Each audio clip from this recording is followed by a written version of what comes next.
Eu vou fazer hoje um apelo ao presidente do Senado, o senador Eunício Oliveira, para que a gente suspenda as votações hoje à tarde e discuta aqui essa crise política.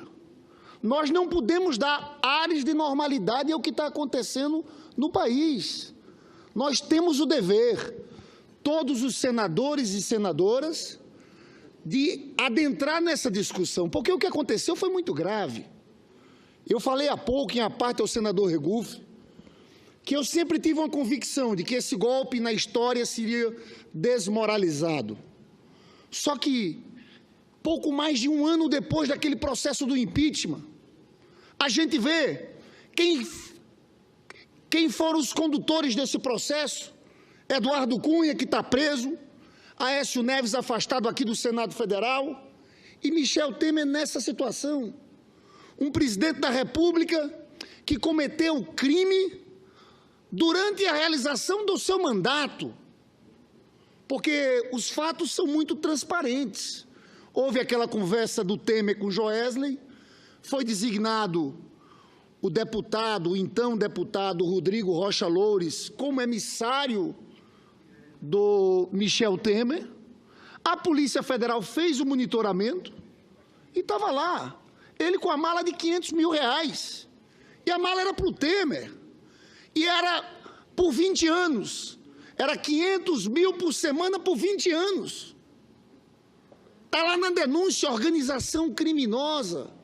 Então, tudo isso é muito sério, eu acho que esse governo acabou. Não adianta a base do Temer, daqui a pouco vai chegar o senador Romero Jucá batendo aqui, dizendo que o governo vai resistir. Não adianta. A gente sabe como funciona a Câmara dos Deputados. Eu acho, sinceramente, quando colocar para votar, e pelos meus cálculos isso vai acontecer em agosto, porque agora foi para o Supremo a denúncia, o Supremo pode utilizar 15 dias para a defesa do Temer ou não, depois vai para a Câmara dos Deputados, tem 10 sessões para defesa, depois em 5 sessões votação na CCJ e plenário. Ou seja, isso vai ser votado em agosto. Eu acho, eles estão falando que tem 200 votos, isso muda de um dia para outro, porque vai ser uma votação, vai ser como aquela votação do impeachment da presidenta Dilma. Eu espero que coloquem no domingo. Eu quero ver qual vai ser o deputado que vai botar o dedo para defender o Temer. Quem for se elege a nada. É isso que vai existir, uma pressão muito grande, porque ele tem uma aprovação de, segundo o Datafolha, de 7%. Segundo o Datapoder, numa pesquisa também, 2%.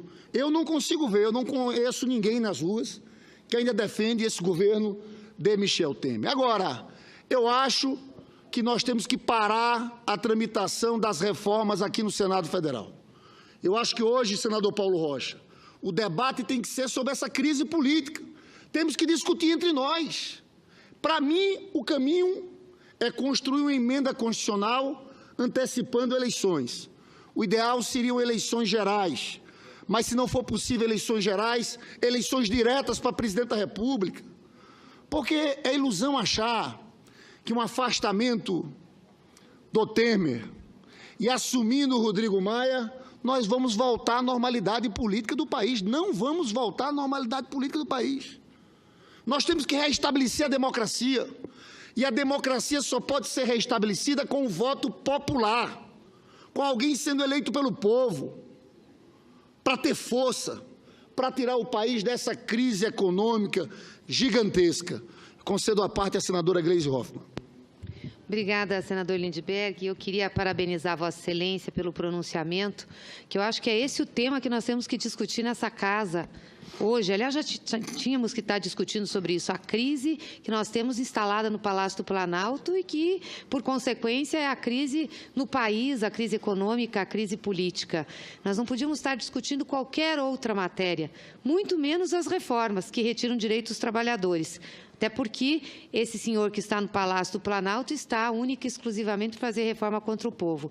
Mas eu não podia deixar de fazer um registro aqui de um post que a presidenta Dilma fez hoje, que eu acho que é relevante. A presidenta Dilma que ficou aqui tantos meses, né, sendo achincalhada, sendo denunciada, sendo agredida e aqui o Congresso achando que, tirando ela, as coisas estariam resolvidas. E ela fez um post hoje falando exatamente dessa situação que envolve o Temer. Diz o seguinte: resultado do golpe de 2016, deixar o país nas mãos do único presidente denunciado por corrupção. Esse é um resultado objetivo. Impeachment sem crime de responsabilidade, a ponte dos perdedores sobre a democracia para o desmonte do país. É isso mesmo, a ponte dos perdedores sobre a democracia para o desmonte do país. Grande mídia, PSDB, adeptos do Pato Amarelo, conheciam a conduta do grupo que assaltou o Planalto e são responsáveis diretos por sua ascensão. É isso. Aliás, nem precisava a presidenta falar essa última frase, porque ontem nós tivemos nos jornais declaração do presidente da Confederação Nacional da Indústria, dizendo que prefere ficar com o Temer para não ter mais instabilidade no país. Mas nós só temos instabilidade. E esse pessoal da CNI, da Fiesp, foi para a rua com o patinho amarelo fazer campanha contra a corrupção. Então, eles acham que o Temer é sério? Tiraram a Dilma, afastaram o PT, falando de corrupção. Agora, como é o Temer, o PMDB pode ficar? É um pessoal seletivo no combate à corrupção? E qual é a estabilidade que esses senhores querem? De fazer as reformas para tirar direitos dos trabalhadores? Então, Vossa Excelência tem razão, nós não temos outra coisa a não fazer aqui que não seja discutir a situação da crise que nós temos. Espero que, inclusive, hoje, o senador Paulo Rocha, que está na presidência, a gente não tem uma sessão normal aqui, não. Que a sessão de hoje seja para discutir a crise que o país está e a denúncia contra o presidente Temer. Qualquer outra discussão é uma desconsideração com o Brasil. É fazer de conta que nós não estamos vivendo essa crise. É fazer como um avestruz. Então, acho que o nosso papel aqui, senador Lindbergh, Vossa Excelência, que é líder da nossa bancada, é exatamente isso. Problematizar na sessão de hoje e fazer o Senado da República discutir a grave crise que nós temos no Brasil. Senadora Gleisi, agradeço a parte. Vossa Excelência, quando fala da presidenta Dilma Rousseff e do post que ela fez, não dá para a gente não olhar para trás com o que aconteceu com o país desde depois da eleição da Dilma. Porque a Dilma foi eleita, 3 dias depois, o senador Aécio Neves pediu recontagem dos votos. Depois fizeram aquela aliança aqui com o Eduardo Cunha, pararam o país com aquela pauta bomba na Câmara dos Deputados. E eu fico vendo o tamanho da irresponsabilidade. Sabe o que devia ser discutido nesse momento? Em que o golpe está desmoralizado? Porque em um ano esse golpe está completamente desmoralizado. Está claro que houve desvio de finalidade, que o Eduardo Cunha começou aquele processo contra Dilma, porque a bancada de deputados do PT decidiu votar pela cassação no Conselho de Ética. É o momento do Supremo Tribunal Federal ser pressionado, porque tem que discutir a anulação do impeachment. Esse sim é um caminho, porque concretamente o Supremo Tribunal Federal é a Corte Constitucional. Está claro em todas as evidências que deram um golpe por vários motivos, para estancar a sangria, mas também, Vilmar, deram um golpe porque eles queriam, no momento de crise econômica, retirar direito de trabalhadores, reduzir o custo do trabalho, reduzir salários. Eu queria, senador Paulo Rocha, anunciar, hoje houve um debate sobre reforma trabalhista na Comissão de Constituição e Justiça, porque estão querendo votar essa reforma trabalhista no dia de amanhã. Eu acho um escândalo que, numa crise política dessa, a gente faça de conta que não está acontecendo nada. E que a principal proposta do governo Temer, que tramita no Senado, depois dessa denúncia, seja votada. Mas eu quero anunciar aqui que a Procuradoria-Geral da República, o procurador Rodrigo Janot, ajuizou nessa segunda-feira, ou seja, na segunda-feira passada, mas foi anunciado só hoje, no Supremo Tribunal Federal, uma ação direta de inconstitucionalidade contra a lei que libera a terceirização para atividade fim das empresas. Essa DIN aqui é muito importante, porque a gente sabe que o que está por trás da terceirização também é precarização, é redução de salários. Eu já aqui falei tantas vezes da tribuna. Segundo o DIEESE, um trabalhador terceirizado recebe, em média, 24% a menos que um trabalhador contratado de forma direta e trabalha 3 horas a mais.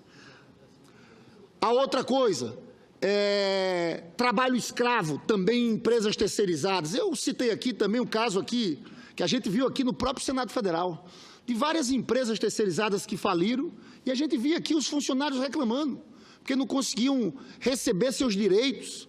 Então, essa posição da PGR em relação à terceirização é muito importante, porque se a PGR entrou com ação direta de inconstitucionalidade em relação à terceirização, imagina nessa reforma trabalhista, que mexe com tudo, que rasga com direitos conquistados há muito e muito tempo pelos trabalhadores. O tal do trabalho intermitente, eu, sinceramente, eu não sei como é que esse Senado Federal pode votar uma coisa dessa. Você transforma o empregado em escravo do patrão. O patrão liga para você e diz, olha, vou precisar que você trabalhe das 6 às 10 horas daqui a 3 dias. No outro dia, eu preciso que você trabalhe de 8 da manhã a meio-dia. Como é que um trabalhador consegue planejar a sua vida? Não há como haver planejamento da sua vida. Você passa a receber, senador Paulo Rocha, por hora de trabalho. Você sabe que até um princípio constitucional, que está lá garantido do salário mínimo, se perde. Se perde, porque você pode trabalhar horas a menos. E tem mais, se um trabalhador se compromete com o patrão, a daqui a 2 dias trabalhar determinadas horas, se acontecer algum imprevisto na vida dele, ele paga uma multa de 50%. Ou seja, ele pode ficar devendo ao trabalhador. Eu já falei aqui e repito, uma figura do trabalhador autônomo exclusivo. Tudo que a gente teve de conquistas, eu vejo a questão das empregadas domésticas, dos empregados domésticos. A vitória que a gente teve aqui no governo da presidenta Dilma. Viviam numa situação de semi-escravidão. Você sabe o que vai acontecer? Vão começar a transformar empregado doméstico em pessoa jurídica. É o empresário de papel. Só que a pessoa jurídica não recebe 13º, não recebe férias, não recebe FGTS. Então, é um conjunto de maldades contra o povo pobre, contra o povo trabalhador.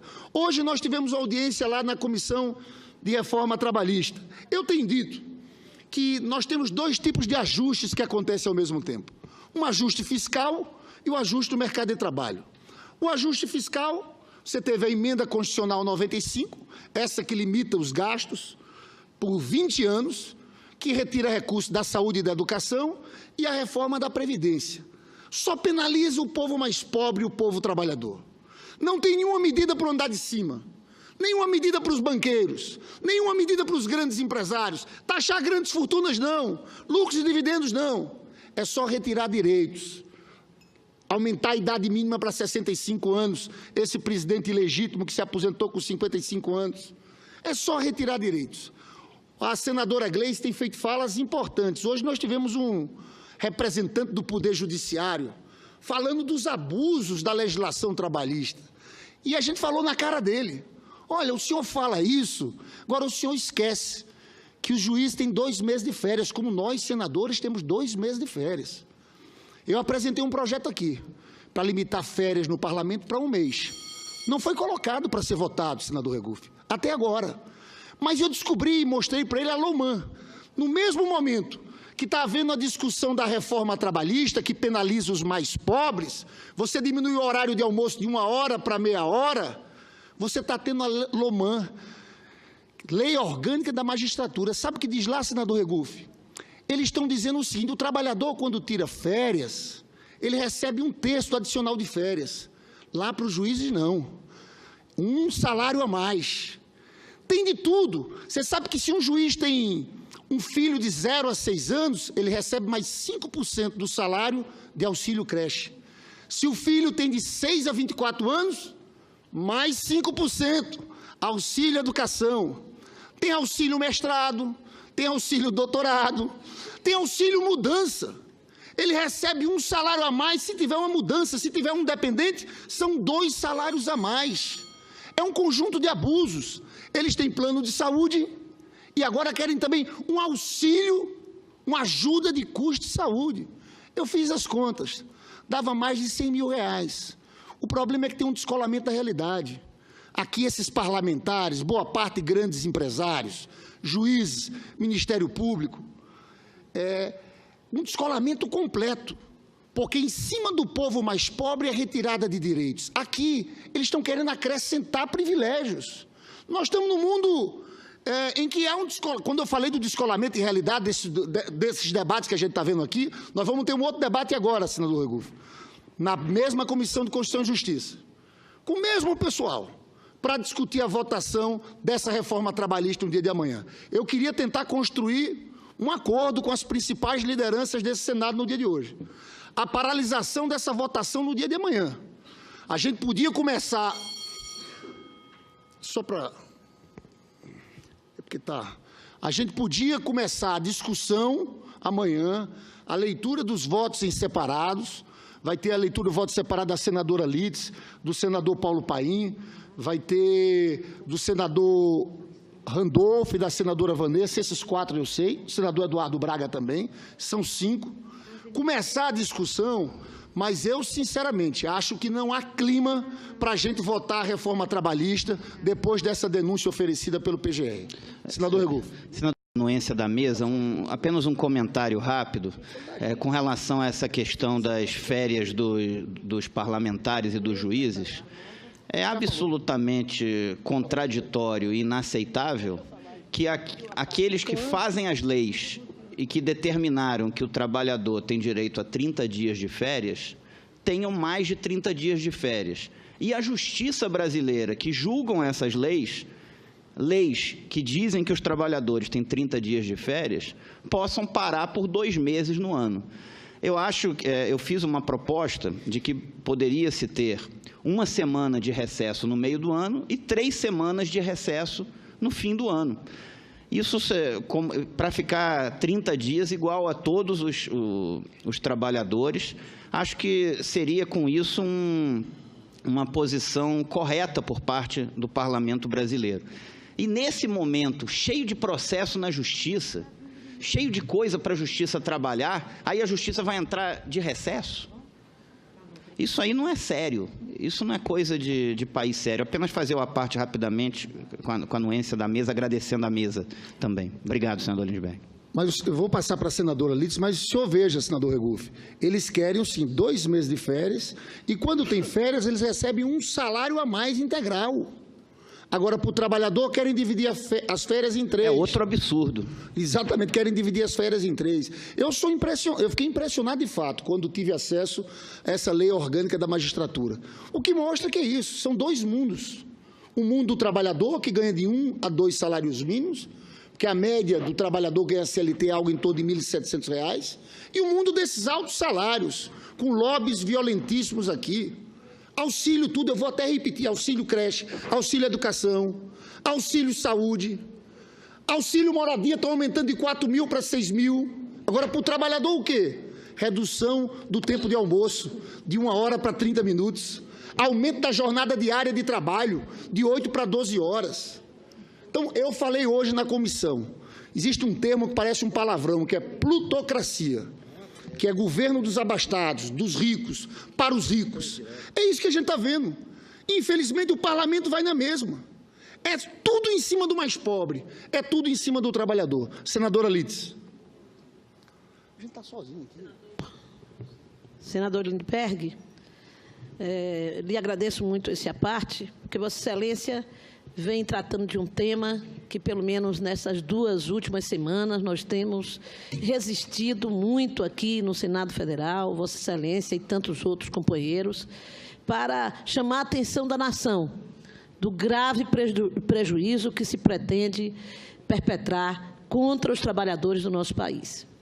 Essa chamada reforma trabalhista, e que agora chega à CCJ e com a pretensão do governo para demonstrar que a situação do país é de absoluta normalidade, apesar de todas as anormalidades denunciadas pela PGR, pretende-se votar o mais rápido possível. Amanhã, na CCJ, e logo depois no plenário desta Casa.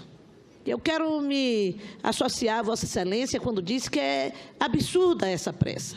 Aliás, hoje o relator da Câmara esteve na CCJ e ouviu uma parte da sua intervenção e de outras, como a intervenção da representante da CNI, da CUT, do Ministério Público, do Trabalho, dos advogados trabalhistas, etc.